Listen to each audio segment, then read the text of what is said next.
I'm Johanna Kurkela from Eye of Melian in Auri, and you're watching GRIMM TV.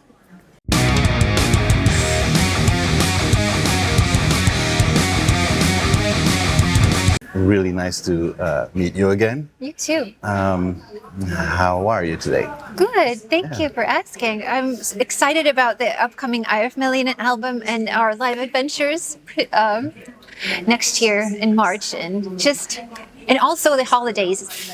Yeah. This time of year is just very special. Well, this holiday season is quite big in Finland, I'd say. So, how are you? doing quite okay. Good. Yeah. All good. Looking forward to what next year will bring already, like musically. Awesome. But like briefly, still talking about like this year, you've been quite busy, I guess you can say. I mean, kind of ramped up things a little bit with Audi, and now Eye of Melian is basically ramping things up too. I had the pleasure to see you live with both bands in Helsinki, which is at that point was quite a rarity. Yes. How have you enjoyed, like, for instance, that Helsinki show, like getting to play live? That night was one of the best ones I think ever, and I'm so happy you were there to share it with us. There was just some otherworldly magic, wasn't just afoot.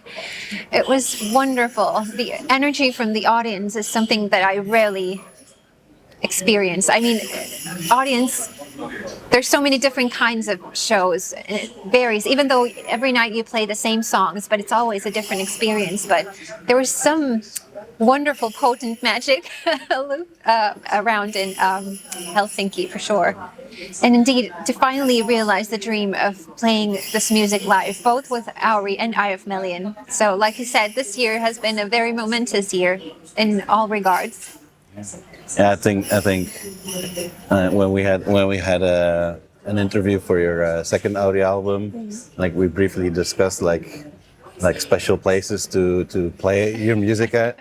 I thought that tent stage that you got to play at was like a perfect fit for that. Awesome. Yeah. It was really fun to put together the tour, and I'm just so grateful for the venues that we got to play in. For instance, the Union Chapel in London is just, and also in Paris, I remember the venue really well. Everywhere. Now that I start to go through them all in my mind. I love that, and just the fact that we finally got to share this music life with other people and meet people at the meet and greets was something that was so special to us, to finally have that connection, because after 3 albums of just working in your home studio, not really connecting with people through live shows, it was a very, very humbling and empowering thing for us. What I had noticed at your Helsinki show, that like near the end, there were finally some people getting up to the front dancing.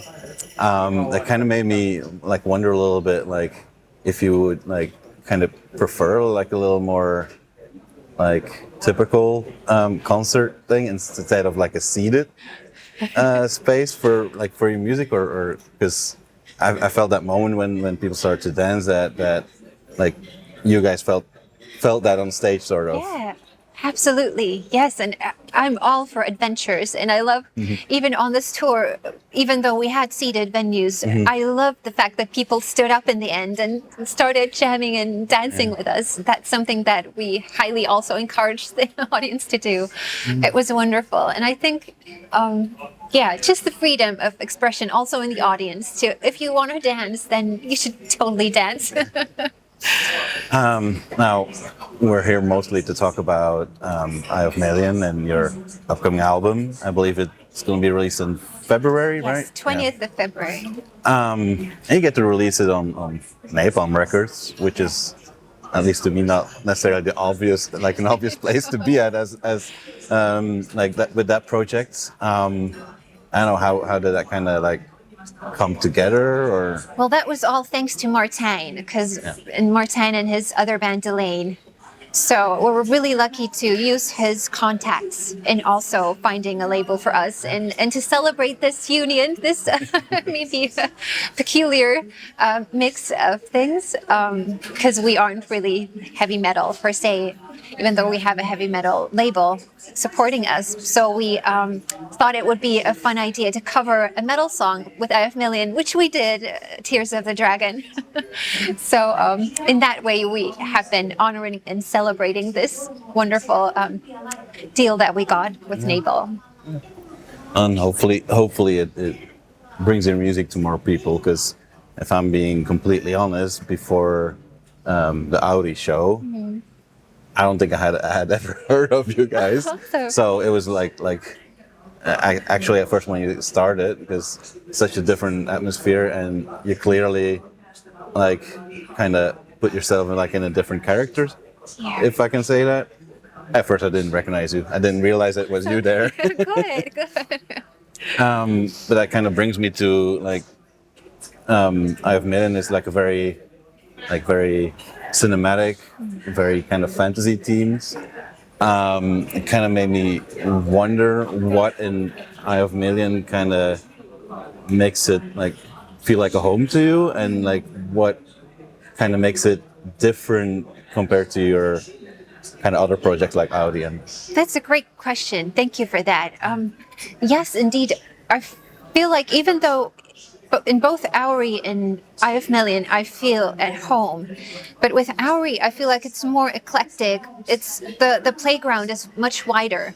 Whereas with Eye of Melian, we're kind of more situated in the world of fantasy and the realm of that, which we all dearly love. And the fact that we get to be so immersed in that world gives us all these possibilities to also portray that visually and in songs. And I'm just such a huge fantasy nerd, so it really is one of my favorite types of music. You know, film scores is mainly what I listen to these days. I don't listen to music much, probably because I make it so much in my daily life, so I don't get to listen to it so much anymore. But if I do, I find myself gravitating towards,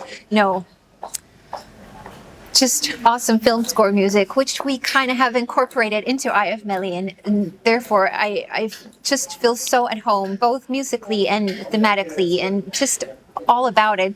Just ticks all my boxes.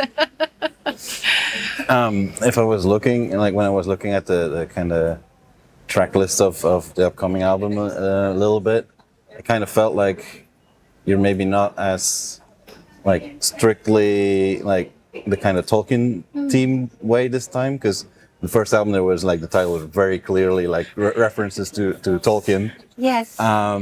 Is that like kind of like a decision that was made for this album to kind of like broaden it a little bit? I don't think it was a conscious thing, and even with the first album there were songs that were just loosely in the vibe of things, and same happened with this second album. I think there are songs that are heavily inspired by, the world of Tolkien, like Child of Twilight or Lady of Light, you must have recognized. And but then overall, I think this realm of expression lends itself to much wider exploration of, things fantastical and mystical. And for me, in my daily life, I think it's not so much escapism from reality.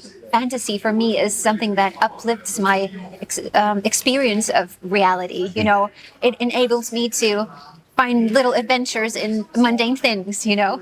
That's what fantasy mostly is for me, and I love that, and that is also the energy I really wish we're able to channel with this music. It's not just something that you can hide away in, but something that you can maybe listen to and feel empowered by it to find your inner hero in your daily life.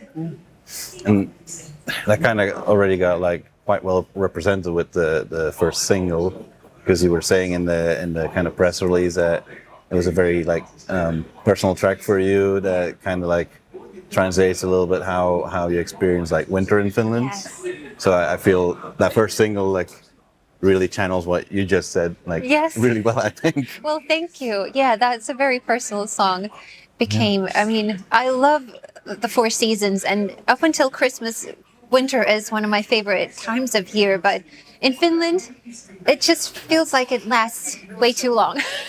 Towards the end of it, I'm so ready to jump into summer already, and I know that there are many other people who feel that way as well. So hopefully, this will be our collective power song to get us through winter and also find some beauty in it as well in the end.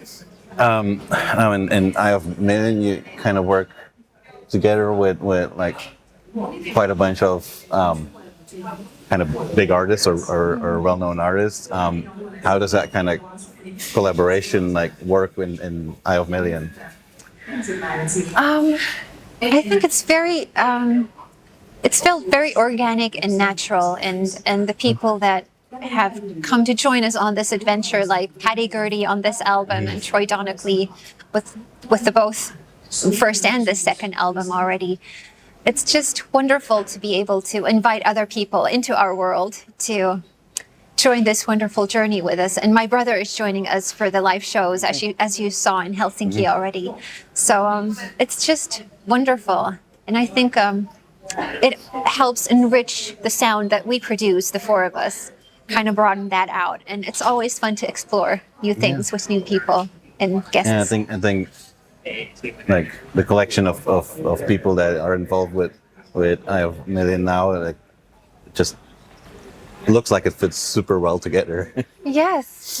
And I mean, I don't know if there must be other people like me that don't really find themselves in the mainstream music industry and the stuff that plays on radio. I mean, there's a couple songs that are okay, but something that touches my heart deeply is the music that I get to make now. And I feel like we already have been finding kindred spirits through this music, and I hope we can spread it out to a wider collective to really connect our hearts. Yeah, would be wonderful to maybe at some point in the far future to see Eye of Melian as like one of those projects that has like just tens and tens of collaborators that you can actually then have one of those shows filled with guests. Just make some like just a magical experience. Yes, that would be amazing. Yes, now you got my like you have Ion and stuff like that. Like yeah, that would be awesome. Yeah. Hopefully in the future, as we grow, we get to invite more guests. Well, you now get to play live a little bit more, and you have a whole Finnish tour. Yes. Are there plans to hopefully widen that like into the world more? Absolutely, that is our totally our goal and our aim to do that, and just to give this baby of ours everything we've got and all the care and love and attention, and hope to, indeed, like I said, to form this fellowship all around the world of Eye of Melian enthusiasts. Very fitting way to say here. Well, I hope there's a lot of people that pick the album up and get to enjoy that little fantasy world that you're creating with Eye of Melian. Maybe one quick tiny side question still before we wrap this up, because I got the I know. the time sign already. Besides the kind of like world of Tolkien, I was kind of wondering, especially now since you just said you're quite the fantasy girl, would there be like any other fantasy worlds, book, game, movie based that you would love to like wander around for like a day or so? Oh, inside of it, you mean? Oh, well, now of course Skyrim comes to mind, and I do go and roam around in there, like literally. I mean, with books and yeah, you're kind of in your mind more, but I do love my Skyrim time as well, and also videos, films of lovely fantasy books. Like, they're great. I just recently watched the trilogy Lord of the Rings, the extended versions. Somehow feels very apt for this time of year to rewatch them for the umpteenth time. They're actually in the movie theaters again right now in Finland. Oh, are they? Yeah. That's amazing. Awesome. But then again, to watch them from the comfort of your own sofa is also quite awesome too. Yeah. Cuddle up underneath a blanket. Yeah, for sure. Yes. All right, I think like we don't have to wrap it up already, sadly. Oh, I wish we had more time next time. I probably would be able to talk for another half an hour or more. Easily. Yeah, same here. I was just wondering if there's like anything at all that you would like to like say still to whoever ends up watching this little talk. Just warmly to invite you all to listen to the new album and let us know what you think, and also if you're able to come and join us on our live shows next year, and hopefully in the future I'll also spread more widely across Europe and the rest of the world. So wishing all you very happy holidays. All right. Thanks so much for the talk, and well, looking forward to see a longer show of Eye of Melian. Thank you so much.